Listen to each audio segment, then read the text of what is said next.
Assalamualaikum students, how are you all? I hope you are all will be fine. Okay students, हम लोगों ने 9th class की bio start की हुई है। हमारा यूनिट नंबर 6 है और इंशाल्लाह आज हमारा ये लास्ट टॉपिक है यूनिट नंबर 6 का। हमारा यूनिट नंबर 6 ख़त्म हो जाएगा, नेक्स्ट हम यूनिट नंबर 7 स्टार्ट करेंगे। ओके बेटे, हमारा जो नेक्स्ट टॉपिक है, आज का जो मेन टॉपिक हम लोगों ने डिस्कस करना है that is RNA। RNA stand for, ये मैंने आपको कल भी बताया था जब DNA और RNA की बात कर रहे थे। RNA stand for ribo, N से न्यूक्लिक एंड A से एसिड। तो हमारे पास क्या बन गया? Ribo nucleic acid. ठीक हो गया।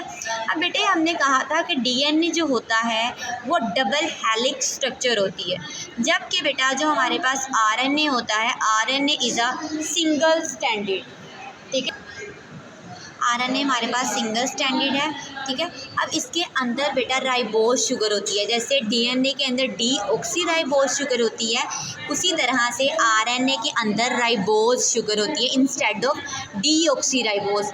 क्योंकि बेटा ये जो डीऑक्सीराइबोज है ना, ये DNA के अंदर होती है और RNA के अंदर कौन सी शुगर होगी? Ribose sugar. क्लियर। अब बेटा फिर हम लोगों ने कल पढ़ा था कि DNA के अंदर नाइट्रोजीनस बेसिस होती हैं। याद आया आपको कुछ? वहाँ पे हमने 4 लेवल्स पढ़े थे, adenine, thiamine, cytosine and guanine. लेकिन बेटा जो RNA होता है ना, इसके अंदर ये 3 बातें सेम है। ठीक है, एडेनिन की जगह पे यहाँ पे थायामिन नहीं होती, RNA में यूरासेल होती है, और ये बात MCQs के तौर पे पूछी जा सकती है।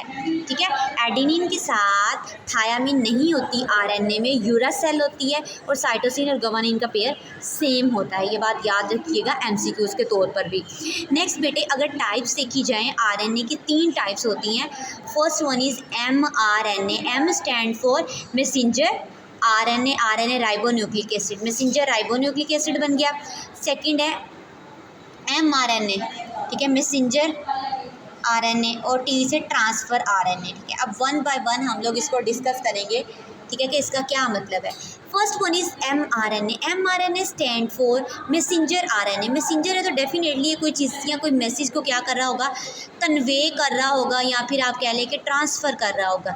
तो ये करता क्या है बेसिकली बेटे? Carries genetic information from DNA से जितनी भी जेनेटिक इन्फॉर्मेशन होती है, वरासती इन्फॉर्मेशन होती है, ये उसको लेता है to ribosome during protein synthesis. जब प्रोटीन बन रही होती है तो फ़ौरन से DNA से इन्फॉर्मेशन ला के प्रोटीन को देता है, इसीलिए इसका नाम है मैसेंजर RNA, जो कि मैसेज देता है।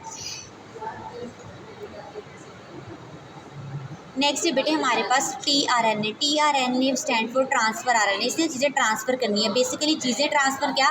Transfer specific sequence of amino acid to ribosome. Ribosome के अंदर जो अमाइनो एसिड का सीक्वेंस है, ये उसको ट्रांसफ़र कर रहा होता है। नेक्स्ट हमारे पास rRNA stand for ribosomal RNA। ठीक है, राइबोसोमल RNA बेसिकली इसने राइबोसोम मतलब प्रोटीन की सिंथेसिस करवानी होती है, तो हम कहते हैं कि ये स्ट्रक्चरल और फंक्शनल कंपोनेंट है किसी भी राइबोसोम का, क्योंकि ये सेलुलर मशीनरी है फॉर प्रोटीन सिंथेसिस। नेक्स्ट बेटे जो हम लोगों ने टॉपिक डिस्कस करना है, that is working of DNA and RNA। DNA और RNA दोनों मिल के काम करते हैं। ठीक है, मिल के कैसे काम करते हैं कि एक ने दूसरे को मैसेज। ठीक है बेटे, हमने यहाँ पर इसकी वर्किंग देखनी है। बेसिकली जो DNA है ना, DNA के अंदर मैंने आपको कल भी बताया था 1000 ऑफ न्यूक्लियोटाइड्स होते हैं। न्यूक्लियोटाइड्स अगर आप लोगों को याद हो, 3 इसके कंपोनेंट्स होते हैं, pentose sugar, nitrogenous base and phosphate group. ये हमने अपने प्रीवियस लेक्चर में कल ही डिस्कस बात की थी। तो एक DNA के अंदर न्यूक्लियोटाइड्स 1000 ऑफ न्यूक्लियोटाइड मौजूद होते हैं एक DNA के अंदर। ठीक हो गया। नेक्स्ट बेटे हम लोग इसकी वर्किंग देखनी है। वर्किंग में करने से पहले सबसे पहले आपको जीन का पता होना चाहिए। फॉर एग्जांपल बेटे जीन DNA के ऊपर एक स्मॉल सेगमेंट होता है। फॉर एग्जांपल ये DNA है, इसके ऊपर एक स्मॉल सेगमेंट कहलाता है जीन, फिर एक स्मॉल सेगमेंट जीन। इस तरह DNA के ऊपर जीन होते हैं जो कि हमारी खुसूसियात को कंट्रोल कर रहे होते हैं। तो जीन के डिफ़ाइन क्या हुई बेटे हमारे पास? अलोंग लेंथ ऑफ DNA की लेंथ के along there are specific segment. Specific जो सेगमेंट्स होते हैं, जो स्पेसिफिक पेयरिंग होती है नाइट्रोजीनस बेस की, डेट इज़ कॉल्ड जीन। ठीक हो गया। अब काम कैसे हो रहा होता है? दिस इज़ कॉल्ड, पूरे का पूरा ये प्रोस मैंने गोल सर्कल इसलिए गया, this is called central dogma of cell. Central dogma में क्या आता है? ट्रांसक्रिप्शन भी आती है और ट्रांसलेशन भी आती है। होता क्या है बेटे? DNA से mRNA बनता है। ठीक है, ट्रांसक्रिप्शन में क्या होता है, डीएनए से एमआरएनए मैसेंजर आरएनए बनता है, फिर मैसेंजर आरएनए से प्रोटीन का बनना इज कॉल्ड ट्रांसलेशन। ठीक है, डीएनए से मैसेंजर आरएनए का बनना कॉल्ड ट्रांसक्रिप्शन, फिर मैसेंजर आरएनए से प्रोटीन का बनना इस कॉल्ड ट्रांसलेशन, और ट्रांसक्रिप्शन के बाद ट्रांसलेशन, तो इन दोनों प्रोसेस को इकट्ठे कहा जाता है सेंट्रल डोग्मा ऑफ सेल।